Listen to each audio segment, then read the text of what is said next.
Hello and welcome to Why Louisville Wednesday. I'm Nicole Palmer, Realtor with United Real Estate. Today, we're going to have a very special feature on one of Louisville's most haunted places. Welcome to Waverly Hills.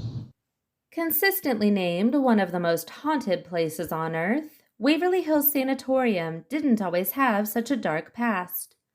The land was originally purchased in the 1800s by Major Thomas Hayes, who built a small schoolhouse at the top of the hill.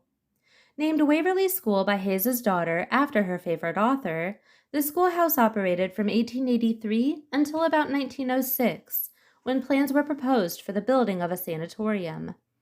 In 1910, a 40-bed facility opened, though with tuberculosis quickly spreading into an epidemic, the number of patients in need outgrew the number of beds available. Patients slept outside in tents, awaiting the expansion to be completed in 1926 into the daunting building that stands today. Despite the expansion to 435 beds, Waverly tended to house a minimum of 480 patients on average, with between 75 to 100 patients on a waiting list to enter Waverly by 1932. Waverly was completely self-sufficient and isolated from the rest of the surrounding communities, growing their own crops and raising their own livestock. The beautiful Tudor Gothic-style building was specifically constructed to catch the southwest winds and carry them throughout the building.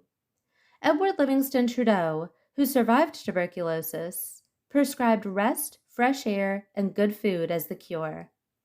This led to the construction of roughly 700 sanatoriums across the U.S., with Waverly being one of the few left standing today. Patients were rolled out into the open-air hallways from May until first snow for fresh air treatment. But this wasn't the only form of treatment being received by the patients at Waverly.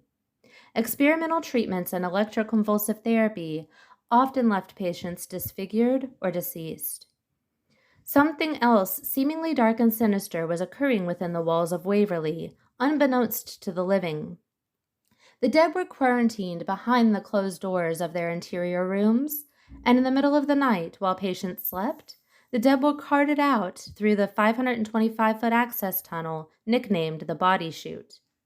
With the death rate increasing, sometimes as many as one individual per hour at least, hospital staff decided that those who were still in treatment and recovery did not need to see the number of bodies that were actually leaving the facility. Therefore, the elevator in the morgue that comes out directly in front of the body chute became the primary means of transporting the deceased out of the building, down the body chute, and down to the train cars and hearses at the bottom of the hill to carry away the deceased. Historical records confirm that at least 11,000 died during its nearly 40 years of operation, and some have estimated that at least 60,000 died within these walls. And the dark history did not stop there. While the sanatorium closed its doors for operations in 1961 with the cure for tuberculosis established, Woodhaven Geriatric and Medical Services opened in 1962. Similar to the operations of Waverly, patients of Woodhaven, whose treatment was bleak, housed on the 4th floor. However, sadly, rumors say that residents on the 4th floor of Woodhaven were badly mistreated, barely fed, locked and boarded in their rooms, and left to die. By 1980, Woodhaven Medical was court-ordered to close due to improper patient care. The building sat vacant and uncared for until sold in 1996 to Bob Aberhaskey, who desired to have the building torn down in 1998 in order to build the largest statue of Jesus in the world on top of the hill. But the project did not receive anywhere near the funding needed to build this statue, and plans fell through.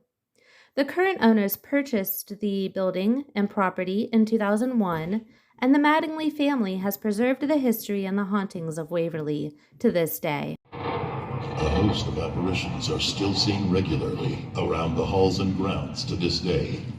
The nurse who found herself single and pregnant by a married doctor later discovered outside room 502, hanged, with the baby being in the well system.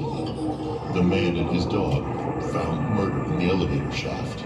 The nurse going about her business with an IV in tow. The child's red ball that moves on its own.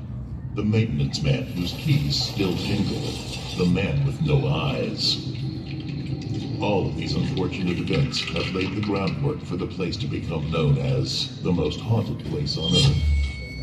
So whether you'd like to move as far away from this place as possible, or hope to move a little closer for a paranormal glimpse of your own, call me, Nicole Palmer, Realtor with United Real Estate, at 502-419-7650.